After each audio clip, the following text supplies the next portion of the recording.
जर सासू नको असेल तर अनाथ मुलीशी लग्न करा. आताच्या सुनांना सासू सासरे नको, पण आपले आई वडील पाहिजेत.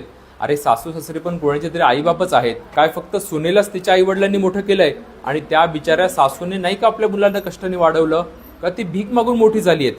त्यांच्या कष्टाची जाणीव असणं काय चुकीचं आहे? प्रत्येक मुलाचं आपल्या आई वडिलांना कौतुक असतं, तसंच आपल्या मुलाचं कौतुक सासू सासऱ्यांना पण असणार.